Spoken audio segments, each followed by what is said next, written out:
When you look at protein, it's like, what do you need to survive and what do you need to thrive? One thing for people to realize, if they have a histamine intolerance or have a lot of allergies, these proteins could be problematic to people that have a histamine intolerance or what's called mast cell activation syndrome. Strength training is something that everybody should do, provided they have the okay from their doctor and she has no underlying conditions that would be made worse by strength training. But she needs to do a mixture of cardiovascular and strength training.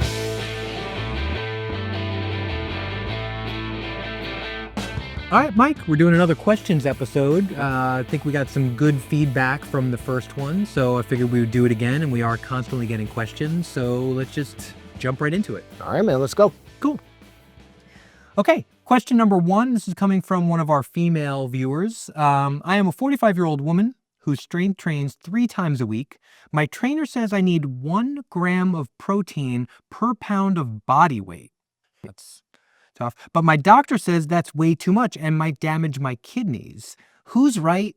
What do I do here? I'm so confused. Yeah, all right. That's because the person that told this information to her is quite confused. Okay. Okay. So when you look at protein, there's a range that someone needs. Now, when you look at protein, it's like, what do you need to survive and what do you need to thrive? That is the question, right? I would have argued that probably this person is giving us a question they want to thrive.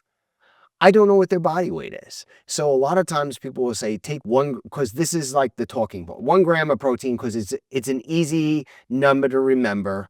But we don't know if that woman's walking around with 50, 60 extra pounds that she doesn't. So should it be your ideal body weight? It should be your ideal body weight in lean mass, right? So this might get a little confusing. So I'll go a little slow and maybe you could do a little edit and wizardry. Okay, so that person should look at what their ideal body weight or what they think their body weight, a lot of people knew it. Like, let's say somebody's 40 years old and they say, I want to get back to my, when I graduated. I know that, let's say this woman's 160 and she knows in her mind she should be 130. Okay. Well, she's not 130 pounds, Nick, of pure muscle. There's skin, there's connective tissue, there's organ, there's body fat. Yeah. So then she needs to figure out what her lean body mass is. That's all the body fat removed. So let's say she's 100, her ideal is 130. And let's say she equates for her body fat, she's got to remove that amount of body fat. So let's say she had 30 pounds in totality, ideally, at 130. She's only 100 pounds of lean muscle mass. Okay. On the upper end, you need 1 gram of protein per pound of lean body mass. So that's 100 grams of protein. That's 100 grams of protein in a day. That's the high end. If she has kidney problems or history of kidney problems, or she believes in what her doctor is saying, because I'm not here to say that her doctor's wrong, the idea that excessive protein being toxic on the kidneys has never shaked out to where the doctors want us to believe that. However, if somebody has pre-existing kidney disease, then they have to be very mindful of the amount of protein. They have to be on a low protein diet. Okay. And most of their protein should come from animals, plant sources, beans, lentils, tofu, and even broccoli, and even an apple has a little protein in it. Okay, but it should be predominantly from plant proteins. But she did not mention that, so let's assume that she has healthy kidney function. Okay. So it's 1 gram of protein per lean pound of body mass. And the person can go all the way down to, let's say they say, I don't like a lot of protein though. It makes me feel sluggish. I feel bad about eating animals, whatever it is. They can go to as low as 0.55. So almost half and they will still, if calories are equated for, in other words, they're getting enough protein, carbohydrates, and fats, they can go all the way down to 0.55 grams per pound of lean body weight. Okay. So no, you don't need a gram of protein per pound. Yeah, that's a pretty big window Yes. to kind of look into. That being said, there's no studies to say that 1 gram of protein per pound of lean skeletal muscle tissue is unhealthy for people that don't have pre-existing kidney conditions. Okay. But, listen to your doctor, and if you feel that you're under protein and you're always sore and your hair is kind of not growing, or another thing that she can check is if her fingernails feel soft and they're bendy, that's a sign that maybe somebody's not getting enough protein. How? But there's a big push for protein because there's money in protein. Carbohydrates are cheap. Yeah. Right? They're pretty expensive, but you don't need a lot of fat. But most people cannot be eating all these protein meals throughout the day. So what does that rely on? Protein powder. Powders and bars. And so there's a big push. Okay. So it's not per pound, because let's say this lady was 300 pounds and her ideal body weight is 120. You don't want to eat 300 grams of protein. There's 300-pound people walking around. She can have 300 pounds at 300 grams of protein. Try that and see if you're going to lose weight and change your body composition. And if she's eating it from animals, her cholesterol would probably more than likely skyrocket. Right. Especially if she was a hyperabsorber. A hyperabsorber? Yeah. What is that? Oh, that's a video. That's a topic for another time. So cholesterol. Most people get rid of cholesterol, dietary cholesterol, through their poop, but about 25 to 30% of the population are what's called hyperabsorbers. So they soak up the cholesterol from even like lean things like chicken breast and stuff like that, and that drives their cholesterol up. up. Serum cholesterol, yeah. So they could be eating healthy and still have high cholesterol. Correct. That's why we got to do videos on this. The whole people like, eggs don't raise your cholesterol. In some people, it's disastrous. We have a lot of stuff to unpack for you guys. You need to pass this along. You need to subscribe. We need to have your aunt, your uncle, and your sister, and your brother, and your ex-husband. He's got to cut you the paycheck. You got to have everybody subscribe to this. We have a lot of shit to unpack for these people, Nick. All right. Let's keep with the protein. Got another question here. Okay. Is protein powder basically just a marketing scam? My buddy says I'm wasting my money and I should just eat more chicken, but between work and kids, I barely have enough time to breathe, let alone meal prep. What's the real deal with these protein supplements? Yeah, it's not a scam. Protein supplements, as long as they're a legitimate company, generally do have what they say, or we want to hope they do. Yeah. Because the bad thing about the supplement industry, Nick, there's no one checking these people out. It's not well regulated. It's not. Now, there was some studies done a couple of years ago where they checked, I forget the name of the company that did this. They checked a lot of these protein powders, and they had what they said they had, but they also had some arsenic in there and some lead and stuff like that. Oh. So you got to really look, you got to do some research before you go into it. There's companies that have been, and we won't mention any of them because none of them are paying us yet. But there's companies that have been around for 30, 40, 50 years. These people are probably playing it safe and doing the right thing, but it's not a scam. But that being said, you don't need protein powder. Okay, if you're somebody who just doesn't like a lot of protein foods and it's convenient, or you have slow digestion, protein powders can be wonderful for these type of people. And sometimes, where protein powders work really good for people with sweet tooths, right? So if somebody loves chocolate and they have a chocolate addiction, this is a real thing, like major, like successful people making millions of dollars a year, multiple businesses, and they can't abstain from chocolate. Giving them a chocolate protein drink 1 or 2 times a day with a little peanut butter in there, or however we design it for them, could really be life-saving for them, in the fact that it gives them that chocolate fix, but it's low in fat, low in cholesterol, high in protein, and it transitions them out of that obsession or with things that are bad for you. Yes. They're not only for people then who are trying to bulk up. Are they good for vegans who are trying to get extra protein? Are they good for, kids who might be low in weight, or protein powder is good for different groups of people like that? Well, actually, yes and yes, Nick. Those are two great questions you brought up. Vegans are really somebody who, provided the protein powder doesn't have bad stuff in it, vegans are, especially athletic vegans, okay? They're going to have a tougher time meeting their protein requirements because the bioavailability in plant proteins is not as bioavailable to the So a body as gram of plant protein is not the same as a gram of animal protein? it is, but it gram for gram it's the same, but some plant proteins are a little deficient in lysine and methionine, which you need for protein synthesis. So they need, some studies show that they need more overall protein.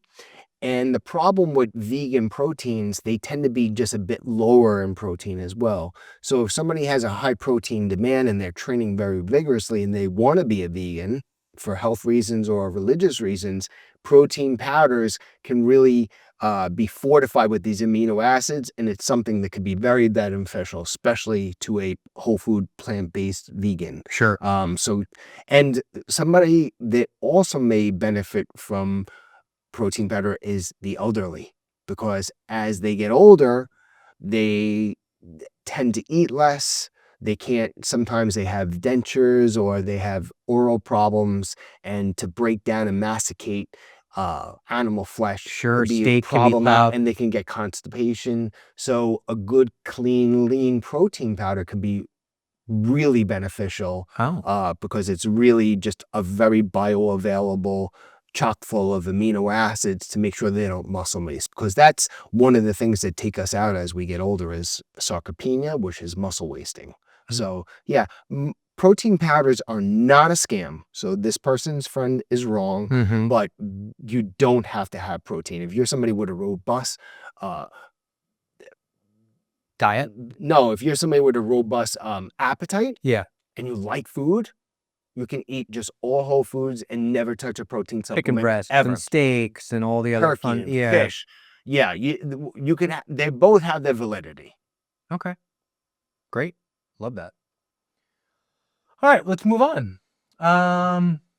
Every fitness influencer seems to be pushing collagen these days. Is this something worth adding to my routine, or is it just the new coconut oil, turmeric flavor of the week? Collagen is it's a protein that we need for elastin in our skin and our connective tissues and stuff like that. The jury seems to be out on collagen protein supplements. I've read a few things where basically if there's a placebo effect, right? Where you can think something's working. Definitely. But some people that take collagen supplements really kind of after a couple of months feel no benefit from it at all. But some people swear by it. So it's kind of, it doesn't have all the amino acids. Like, it's not going to be something that you want to take for muscle growth. Okay. Collagen protein is going to be something that you want to take for connective tissue, ligaments, and your skin and your hair and your nails. So if you want to try the collagen protein powder and add it to your protein to facilitate muscle growth, yeah, have at it, try it. The jury's out on it. Okay. I've never tried it. One thing for people to realize, if they have a histamine intolerance or have a lot of allergies, these proteins could be problematic to people that have a histamine intolerance or what's called mast cell activation syndrome. So if they take a collagen supplement and they find that they're stuffy or the ears are clogged or the constant clear in their throat, this can make their histamine problem worse. And a lot of people don't know this. Okay. Yeah. Good to know. Good to know. All right, moving on. My 73-year-old father has lost a lot of muscle over the past few years and barely eats anymore. How do I convince him to eat more protein when he insists that the protein is for bodybuilders and he doesn't want to bulk up? Now, we kind of just touched on this a little bit with the protein powders. But yeah, so sarcopenia is a real thing. Sarcopenia is muscle loss. It starts around mid-30s. So, and it just really gets... and weight training helps to hold that off. Sure. Right? Yeah, that's one of the big reasons why we should all be weight training. Yeah. I mean, look, I don't think anybody has to die of, muscle wasting at all. Obviously, you're going to lose some muscle mass, but there's studies that show that people could put on muscle in their 90s. Oh, wow. Okay, yeah. So protein is a very important nutrient for everybody because we're constantly turning over tissue, bone and connective tissue and our cardiac everything. So the person asking this question is right in the fact that they want to make sure that their parent is getting adequate protein. As we get older, we do get a thing called anabolic resistance.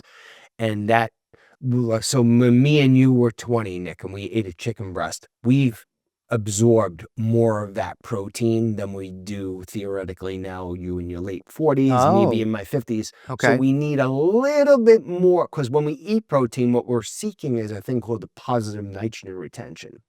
So when you get a little older, you need a little bit more protein than you needed. The 47-year-old Nick needs more protein to get to that nitrogen retention that he did when he was 20. Okay. So again, these protein powders can really help in this situation. Our last question, protein powders and maybe you get back to that little white lie might help. Maybe you just put a little protein powder in a smoothie you make for your dad.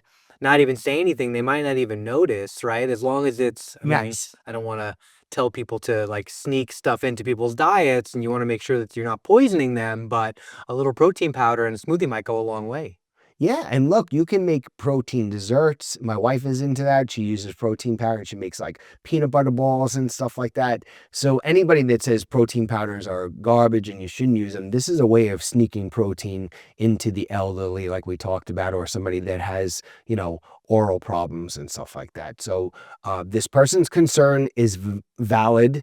That we all need a certain amount of protein. Now, if her parent is not doing vigorous exercise and breaking down skeletal muscle tissue a couple of times a week, which I hope he was, but let's say he wasn't, the protein demands go down pretty low. A man can sustain himself about 56 grams of protein a day if they're not exercising vigorously. Okay.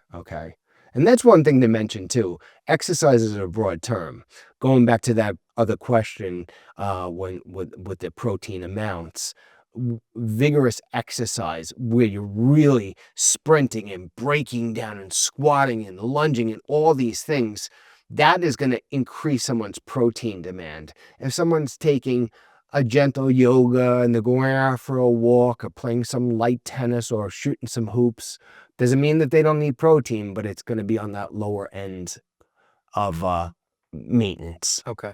So I know there are some clear protein drinks or powders as well. Is there any difference between the chalky white stuff and the clear proteins?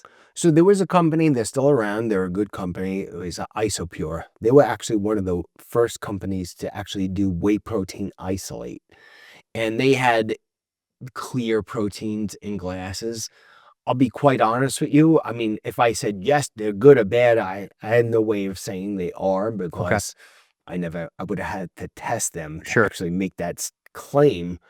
But for me, it's like, I feel like protein should have some sort of consistency to it. And to get it to where it's just water, I don't know. I mean, I'm not here to say no. Sure. But if I was going to drink protein powder, me personally, I want to have the consistency. Okay. That's me. So are there other companies, and are they valid and they legit? I can't answer that. But for me, I want to have the mouthfeel that I'm actually having something of substance and that thick feel of a protein. Okay. So lot of good info on the protein there. I will say this. I'm no scientist, but sure. Let's say it is legitimate, that clear. Think about what they have to do to get it to that clear. There's got to be that's a very processed supplement. Right. So what chemicals are in there? What was that process? What have they done to it? You want to go with less in the processed supplements than more, probably. I personally like food. I'm a lover of food. I can eat a tremendous amount of food. So I personally, Michael Lynch, tend to eat more real food. But I'm not opposed to protein powder, but I would want something of substance if I was going to drink it. That's me personally. All right, last question here is comes from one of our female viewers. She says she has a lot of weight to lose, still over 100 pounds, but she's lost a considerable amount of weight already. She has 100 left to lose, Yeah. Nick? Okay. Yeah. So she's this viewer is obviously quite heavy. Okay. But I'm sure a great person. Yep. But their question is basically, how do they know when to, they're only using diet right now to lose that weight, and they want to know when they should think about introducing strength training into their overall weight loss plan. Okay. Well, strength training is something that everybody should do, provided they have the okay from their doctor and she has no underlying conditions that would be made worse by strength training. But she needs to do a mixture of cardiovascular and strength training. And if she gets the okay from her doctor and she's up to it, sooner the better. Okay. Because when you lose weight, Nick, for every 5 pounds you lose, in the best case scenario, it's going to be a 4-to-1 ratio. So for that 5 pounds, the best case is 4 pounds is going to be adiposity, i.e. body fat. Yeah. And there's going to be about 1 pound of muscle loss. Oh. Okay. So if this woman still has 100 to go, strength training 2 or 3 times a week is really going to make sure that she's on that lower end, because we would hate for her to lose 5 pounds and every 5 pounds is 3, 4 pounds, 2.5 pounds. We really want to see her at that 4-to-1 ratio. And the best way I know, and anybody else knows, is making sure that you're getting adequate protein, strength training to preserve that muscle, and fill in the gaps with a good cardiovascular system or a program to burn calories and make sure that your cardiac health is taken care of. Now, this is something that we talked about in our Ozempic video as well, is that a lot of the people who are losing weight with Ozempic are not just losing, what is it, adiposity? Is it body fat? Yeah. They're losing bone and muscle too, right? Yeah. And this can be really dangerous for people. You know what?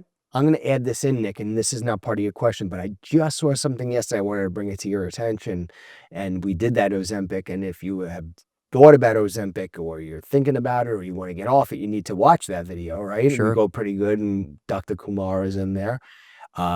There's actually studies now, because people are on it for a while. The dropout rate now seems to be about 13 months. You know why?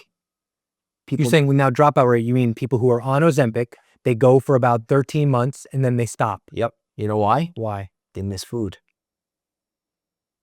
Wow. Yep.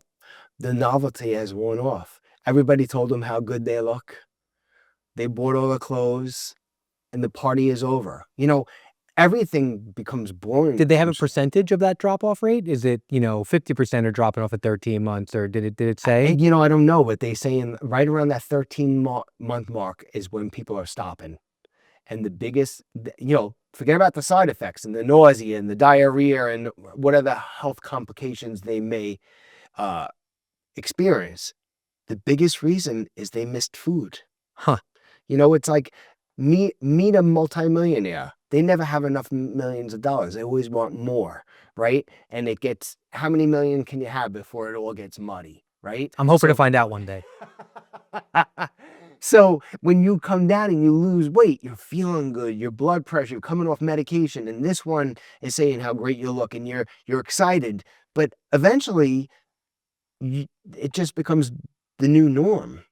And food is like one of the things that we love. I always say everything comes back to 3 things: food, sex, and sleep, right? Yeah. And these people just miss food because the drug is making it where they don't want to eat. And that is my biggest problem with Ozempic. It's the way they're losing the weight. Yeah. It's sickness. The best illnesses in the world that we don't want, I don't mean best in a good way, the best ones that kill us the best, generally wipe out our hunger, right? Think about that. If you've ever been broken up with somebody that you didn't want to break up with, and you had your heart broken the first time, or you lost somebody, did you say, I want to go get a meatball sub right now, no, No. you probably don't want to eat. Most people don't want to eat. It's like you're losing your ability to thrive. Yes. You know? So these people are, I mean, I know this was an Ozempic question, but it was their dropout is around 13 because they miss food. Food is information, it's nourishment, it's vitamins, it's minerals. So we want to make sure that this person asking the question, that they lose the weight the right way. 100 pounds is a lot of weight, and she's got a long way to go. Yeah. Hopefully, a year and a quarter, she's at her ideal body weight. Because we've said before, you really want around a pound a week is what's safe, right? Yeah. To be losing. Pounds. In the beginning, you could do about 2 pounds. That's in the beginning, especially if somebody has a lot of edema, which is bloating and stuff like that. But when you look down the road, it should shake out to about a pound, because you have weeks where it's 3 pounds and you have pounds next week, and then there may be no pounds, but it should shake out to about an average of 1 pound per week. So that's good, because people can map out their weight loss journey, and it's not a sprint, it's a marathon. And so if you have 100 pounds to lose, you're looking at a 2-year plan there, pretty much, right? Yeah, if you want to look like, if you're just not caught up in the number, if you're caught up in the number, you can make it happen rapidly. But that's not healthy. But you're more than likely not going to keep it off. Look to the show, The Biggest Loser. Yeah. Or put it back on and then some. And you're probably going to lose a ton of, especially for the females, you're going to lose a lot of bone mass. And a lot of muscle mass, which is going to slow down your metabolic rate and just cause a myriad of problems. Right. So, yeah, we want it to be slow and steady, and no one wants to hear that, but you didn't get fat overnight, and it's not going to come off. Mm-hmm. And that strength training, back to her question, is strength training is going to be king. And then we want to fill in the gaps with good cardiovascular, making sure you pumping that blood around the body, exercising the heart, and then you bring your calories to where they need to be, and then you'll be a healthy, ideal body weight in no time. A year goes quick, brother. It really does. It goes quick. Yeah. I feel like we just started this. We're like, what are we on, like month 4 already? Something like that. Yeah. Yeah. So, and people need to remember also, on a serious note, that learning to prepare healthy foods for yourself is such a big part of this as well. And sometimes we need a little help with that. You need to go see a nutrition expert. Maybe you want to take a cooking class. You can do some exercise, but if you're still eating all the garbage, you're not hitting it from all angles. No. And you're probably going to put it back on, because as soon as you get sick for a week and stop exercising, and you're putting in all those like bad carbohydrates and processed foods and cheap meals, you're going to just balloon right back up. Yeah. Going again back to her question, when anybody just solely relies on diet alone, it's usually a recipe for failure.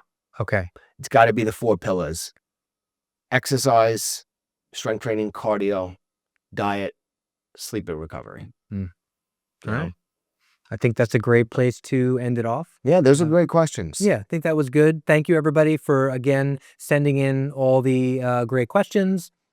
Send us new questions, please. We want to hear. Shoot us a DM, a comment, whatever you want on any of the platforms. We're on Rumble, Spotify, Apple Podcast, and YouTube. Mike's also putting stuff out there on X and Instagram. So let us know, what you're confused about, what you're interested in, what you are curious about. We want to know all of it. And anything else to add before we head out? No, you hit everything. And just please share this with anybody that you care about, that wants to be healthy and is confused about health and fitness, because it's a very confusing market. There's a lot of people with stuff to sell, and we have nothing to sell for you other than good information that you can use starting today. Fantastic. Right? Thanks, everybody. Have a great day. Thank you. See you next time. Bye-bye.